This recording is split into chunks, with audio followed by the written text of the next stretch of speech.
하나님께서 성막 안에 두게 하시려고 만들라 하신 교회에 대한 기록입니다.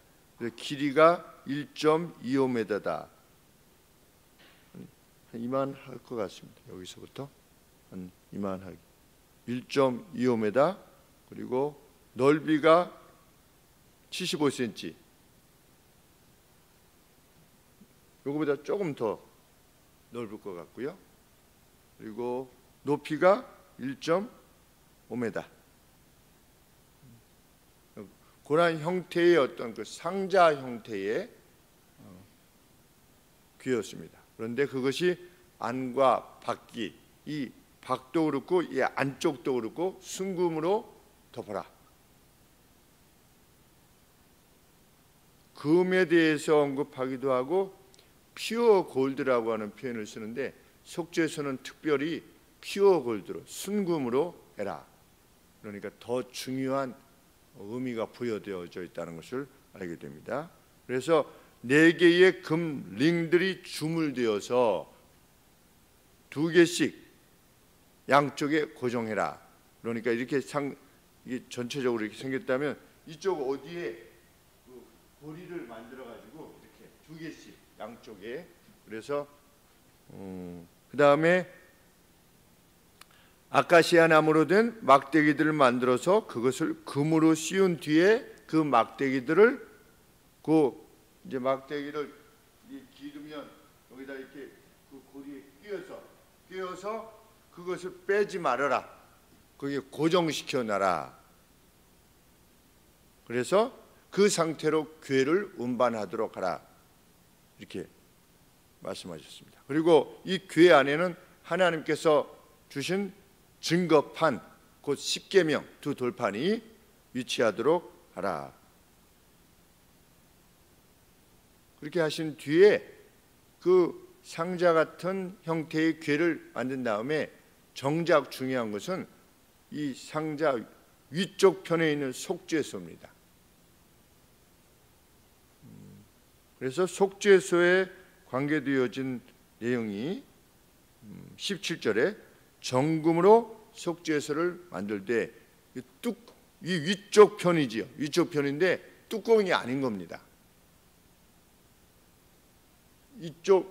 그 위쪽에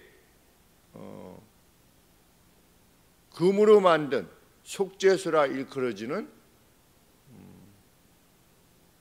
어떤 형태를 만들 것을 하나님께서 밝히신 겁니다. 위에 있지만 그것이 뚜껑이 아닌 겁니다. 뚜껑으로서 역할을 하기 위해서 위에 있는 것이 아니고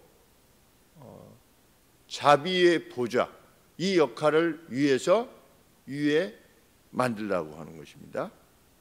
그런데 왜 속죄소라 이렇게 불리냐면 그 원어가 카포레스인데, 카포레스, 그러니까 속죄소가 단어가 히브리어로 카포레스라고 하는 단어를 사용했는데 그 단어 자체가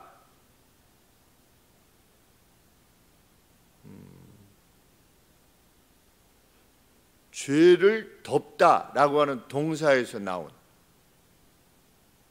그러니까 카페르, 그러니까 카포레스인데 자음이 같은 겁니다. 그러니까 죄를 덮다 했을 때 카포르인데 카페르인데 이 위를, 이 장소를 일컬어서 카포레스라고 한 겁니다. 그러니까 죄를 덮다라고 하는 동사에서 이 카포레스, 속죄소가 나온 겁니다. 그래서 이것을 속죄소라 이렇게 우리가 번역을 한 것입니다.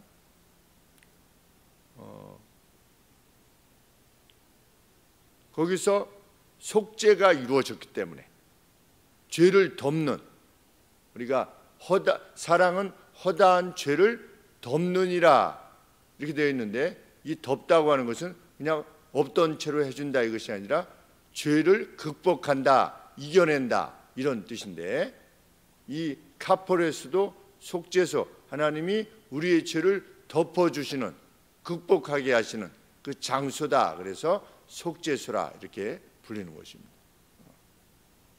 그리고 그 다음에 또 용어들이 이 카페르라고 하는 단어가 죄를 덮다, 그 다음에 평화하다, 평화하게 만들다.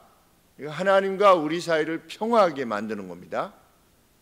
뭐가 없어질 때? 죄가 없어질 때, 수장절 때, 초막절 때, 그 앞서서 7월 10일 날, 이스라엘 절기로 7월 10일 날 대속죄일 날 대제사장이 그 지성소 안에 들어가서 여기 앞에다가 이 피를 뿌리는 거죠. 7번 뿌림으로 하나님과 우리 사이에, 백성들 사이에 죄를 씻는 그 역할을 한 것입니다. 바로 그 역할을 위해서 속죄소가 있었던 겁니다.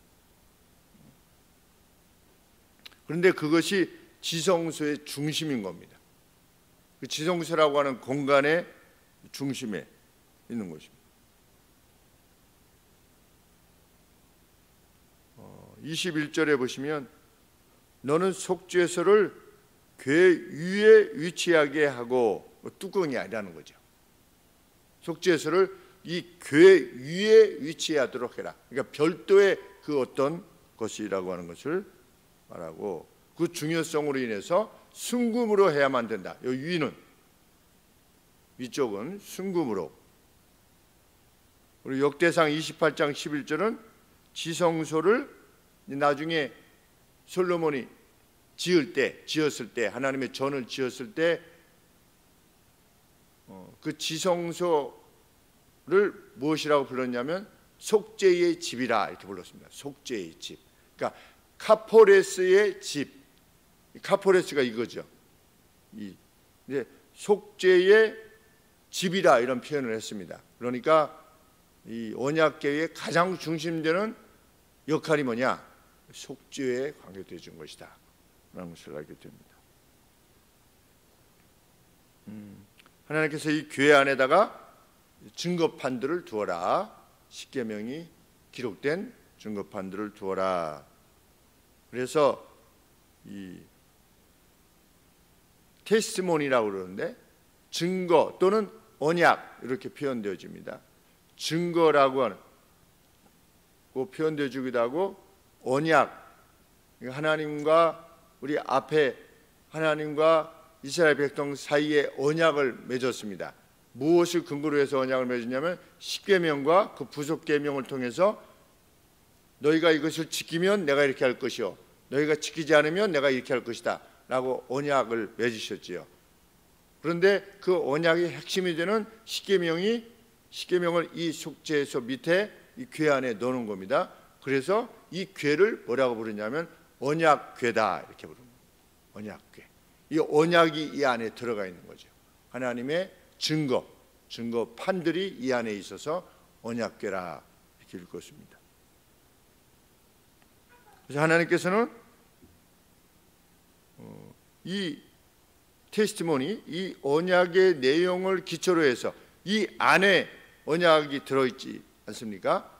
그 십계명이 들어있는데 그것을 기초로 해서 하나님이 주신 그 언약의 내용을 기초로 해서 속죄소 위로부터 또는 증거궤 위에 있는 두 체루빔 사이에서 존재하여 계시겠다 이렇게 말씀하셨습니다. 마지막 절 말씀에 22절에 거기서 내가 너와 만나고 속죄소 위, 이 속죄소 위에서 달리 말하면 곧 증거궤, 언약궤 위에 있는 두 그룹 사이에서, 양쪽에 어떻게 생겼는지 정확하게 알 수 없지만 이 두 그룹은 천사지요. 천사 둘이 이 양쪽 끝에 위치하여 있는데 천사들이 날개를 펴서 이 속죄소 위를 이렇게 덮는 형태가 되었는데, 그 속죄소 위에 있는 두 그룹 사이에서 내가 이스라엘 자손을 위하여 내게 명할 모든 일을 내게 이룰 것이다. 이게 모세에게 말씀하셨습니다.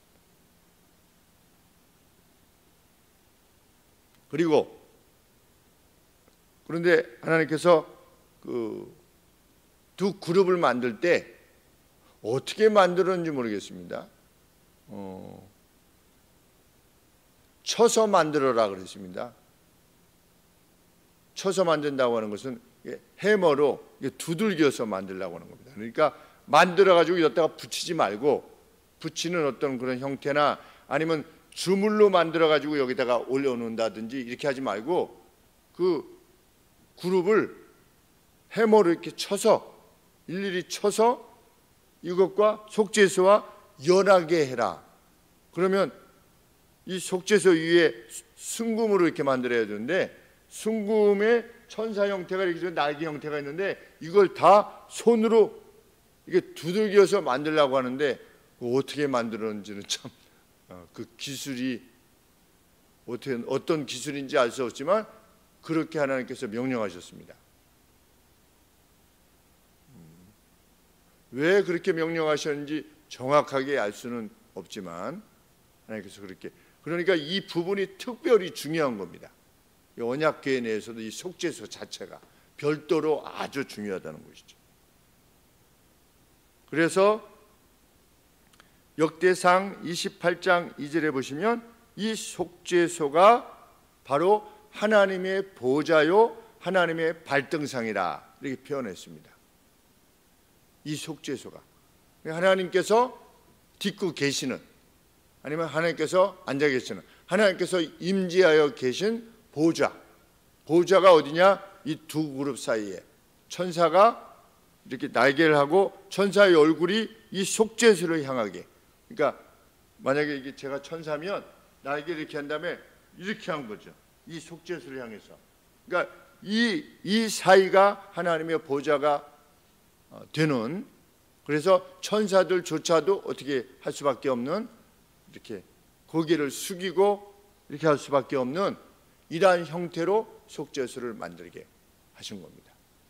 그러니까 그것은 이제 천사들조차도 경배할 수밖에 없는 그런, 그리고 천사들의 섬김을 받으시는 하나님이라고 하는 표일 가능성이 크다. 그것을 드러내려고 하신 가능성이 크다. 이렇게 언급되어 주고 있습니다.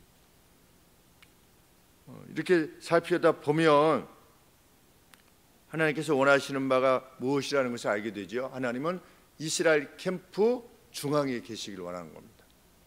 그 성소 안에 계셔서 성소 안에 이 속죄소 위에 항상 이스라엘 백성들 가운데 계셔서 이 언약을 근거로 해서, 이 안에 있는 언약을 근거로 해서 자기 백성들과 맺으신 그 언약을 지키시기를 원하시는, 그리고 혹 이스라엘 백성들이 죄를 지어서 하나님과 멀리하게 되었을 때 이 속죄소를 통해서 이스라엘 백성들에게 다시금 회복의 기회를 주시기를 원하시는 하나님, 그 하나님이시다라고 하는 것을 우리가 알게 됩니다.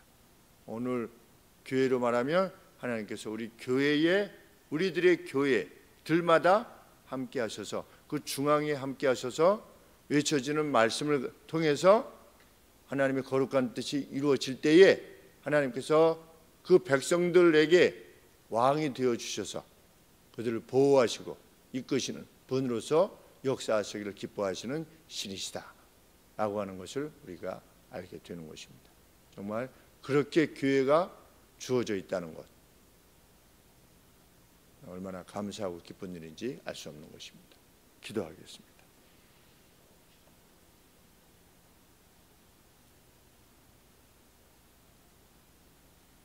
하나님 아버지, 히브리서 기자의 말씀 그대로 대제사장이시며 동시에 양이신 예수님께서 자기의 피를 가지고 지성소 안으로 들어가셔서 속죄소 위에 피를 뿌리심으로, 자신의 피를 뿌리심으로 우리의 모든 죄들을 대속해 주셨음을 믿습니다.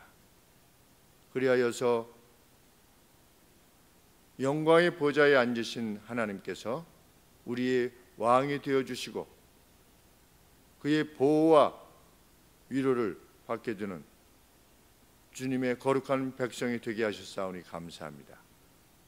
하나님께서 우리에게 허락하시는 말씀에 기초를 두어 우리와 함께 하시길 원하시는 임마누엘 되신 하나님과 이후로도 천성에 이를 때까지 계속하여 주의 백성, 그 거룩한 백성으로 살아가게 하여 주시옵소서. 그 안에 모든 것이, 모든 은총이, 하늘의 각양 좋은 은사들이, 선물들이 담겨져 있는 줄 믿습니다. 예수 그리스도 이름으로 기도합나이다. 아멘.